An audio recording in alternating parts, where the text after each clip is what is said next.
저는 법률상담 공작소 블로그를 운영하고 있는 오실장이라고 합니다.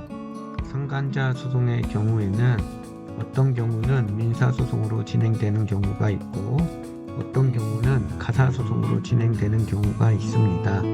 일단 원고의 가정이 이혼을 하지 않았다라고 하면 무조건 민사소송으로 진행이 됩니다. 하지만 원고의 가정이 이혼을 했거나 또는 진행 중에 있거나 또는 상간자 소송 중에 할 예정이라고 하면 가사사건으로 가정법원에서 진행이 됩니다.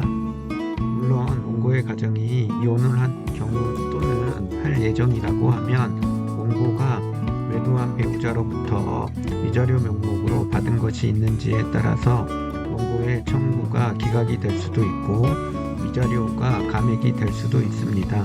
물론 원고가 위자료 명목으로 받은 것이 없다라고 하면 피고가 100% 다 책임을 져야 합니다. 가사로 진행되는 것과 민사사건으로 진행되는 것의 차이 중 하나는 무변론 선고 기일이 있고 없고의 차이가 있습니다.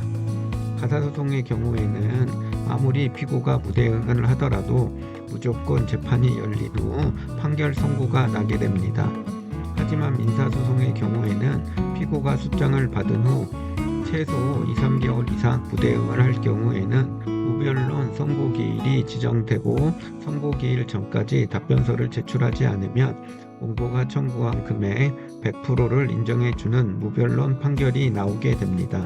그러하기 때문에 본인의 사건이 민사사건으로 진행된 경우에는 답변서를 무변론 선고기일 전까지는 반드시 제출해야지만 무변론 선고를 막을 수가 있습니다. 많은 분들이 답변서 작성에 대해서 고민을 하는데 절대 어렵지 않고 일단 형식적 답변서로 제출하더라도 무변론 선고기일을 피할 수가 있습니다. 그리고 그것만 제출하더라도 재판이 반드시 열리고 아주 예외적인 경우를 제외하고는 원고가 청구한 금액 100%도 다 인정되지 않습니다. 일단 형식적 답변서는 다음과 같습니다. 본인의 사건 번호와 당사자인 원고와 피고를 기재하면 됩니다. 그리고 100% 다 인정을 하더라도 일단 청구 취지의 답변은 사진에 보이는 것 같이 기재를 하고 청구 원인에 대한 답변은 자세한 내용은 추후에 제출하겠습니다 라고 기재를 하면 됩니다. 혹시나 본인은 위약벌 조항을 포함하고 부상금 소송을 않는 조건으로 원만하게 합의를 원한다고 하면 청구 원인에 대한 답변은 자세한 내용은 추후에 제출할 예정입니다. 그리고 피고는 원만하게 해결되기를 간절하게 원하고 있습니다. 조정기일을 지정해 주시기 바랍니다 라고 기재를 해서 제출하면 됩니다.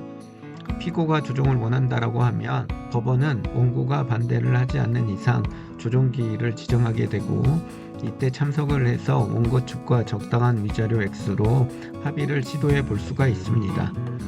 만일 본인은 합의도 원하지 않고 적당한 금액의 위자료만 인정이 된다면 그것만 지급하고 빨리 끝내고 싶은 분들이 있습니다. 이런 경우에는 청구 원인에 대한 답변에 피고는 본인의 행동에 대해서 철저히 반성하고 있습니다 라는 식으로 해서 본인의 하고 싶은 이야기를 기재해서 제출하기만 해도 됩니다.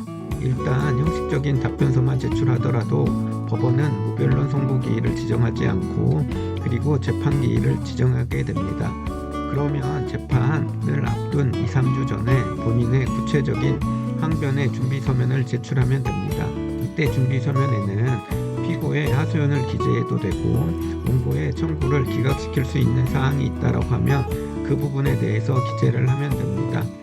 종합해보면 답변서는 반드시 구체적인 내용이 있을 필요는 없습니다. 간단한 내용, 자세한 것은 추후에 제출하겠습니다 라는 내용만 있더라도 괜찮습니다. 그러하기 때문에 괜히 답변서 제출 기한 때문에 서둘러서 서면을 작성하거나 또는 서둘러서 변호사 선임을 하는 것은 좋지 않다는 점 꼭 참고하시길 바랍니다. 오늘은 상간자 소송 답변서 작성에 대한 간단한 내용에 대해서 알려드렸습니다.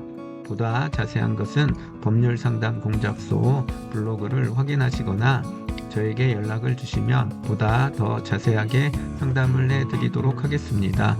오늘도 제 영상 시청해 주셔서 고맙습니다. 감사합니다.